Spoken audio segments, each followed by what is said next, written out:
औज़ुबिल्लाहिमिनश्शैतानिर्रजीम बिस्मिल्लाहिर्रहमानिर्रहीम। अस्सलाम वालेकुम दोस्तों, वसीम राजपूत ला लाइव्स ऑनलाइन में हाज़िर है खिदम। दोस्तों आज का टॉपिक एक भाई का सवाल था कि अगर कोई शख्स इश्तिहारी हो जाता है, पीओ हो जाता है, तो किसी केस के अंदर, किसी एफआईआर के अंदर, किसी पर्चे के अंदर अगर वो इश्तिहारी हो जाता है, तो क्या वो शख्स गुनाहगार होगा या कि कानून में इसकी इश्तिहारी की क्या हैसियत हासिल है, कानून क्या कहता है इश्तिहारी के बारे में जो शख्स पीओ हो जाता है। दोस्तों सुप्रीम कोर्ट पाकिस्तान की जजमेंट है, उसका हवाला जात देंगे। अब सवाल ये है कि अगर कोई शख्स, अब मुझसे का एक नामालूम पर्चा एफ आई हो जाती है या किसी शख्स के नामजद एफ आई हो जाती है, उसको पता ही नहीं होता कि मेरे खिलाफ फलानी एफ आई आर हुई है, और वो पेश ही नहीं होता, या उसका नंबर बंद हो जाता है, या एड्रेस उसका चेंज हो जाता है, या किसी वजह से वो गिरफ्तार नहीं होता और वो अपने काम में बिजी रहता है, तो बाद में वो पुलिस क्या करती है, उसको नाम इश्तिहार निकाल देती है, उसको इश्तिहार डालती है। कुछ अदालती इश्तिहार होता है, कुछ पुलिस में उसने बेल ही नहीं करवाई थी, पुलिस उसको इश्तिहारी करवा कर देती है।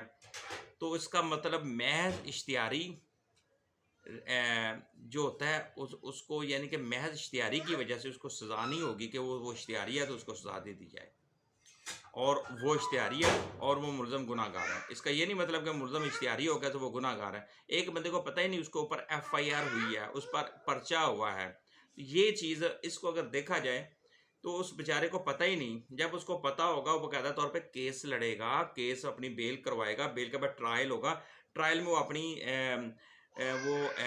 बेगुनाह है, बेगुनाही का सबूत पेश करेगा। अगर वो बेगुनाह हो जाता है तो वो ऑटोमेटिकली वो इक्विटल हो गया, तो वो बरी हो गया। तो कहने का मतलब है कि महज इश्तिहारी होने का मतलब ये नहीं कि मुलज़म गुनाहगार है कि जनाब फलानी जब इश्तिहारी छुपे हुए हैं जी, उनको पकड़ लें तो ये कर दें वो कर दें, यानी कि महज इश्तिहारी होने का मतलब ये नहीं कि वो मुलज़म गुनाहगार है। अब सुप्रीम कोर्ट पाकिस्तान ने अपने हालिया फैसला में करार दिया कि महज इश्तिहारी होने का मतलब ये नहीं होता कि मुलज़म गुनाहगार है। 2022 SCMR 419 419 पेज है, और एक और जजमेंट में हवाला दूंगा, इसमें महज इश्तिहारी रहने से सज़ा ना होगी, यानी कि फ़लाना बंदा इश्तिहारी है, उसको कहने से मतलब ये ना बंदा कहे फ़लाना बंदा इश्तिहारी को उसको इश्तिहारी की वजह से उसको सज़ा दे दी जाए। तो 2006 SCMR 1886 पेज है। तो ये वेरी इंपॉर्टेंट मेरे भाई का सवाल था कि वो अब्रॉड में है, उसके ऊपर एफआईआर हो गई थी, वो अब्रॉड चला गया तो उसको पता नहीं था, और वापस अब आया तो पता लगा कि वो इश्तिहारी है। तो वो इसका ये नहीं मतलब कि वो गुनाहगार है। वो कानून में अपना केस फाइट करे, बेल करवाए, और उसके बाद बाकायदा ट्रायल कंटेस्ट करे, ट्रायल में अपनी बेगुनाही को साबित करे, और उसके बाद अक्विट होने के बाद आप बरी हो गया, तो वो इसका ये नहीं मतलब उसको यानी कि वो इश्तिहारी होने की वजह से उसको सज़ा दे दी जाए।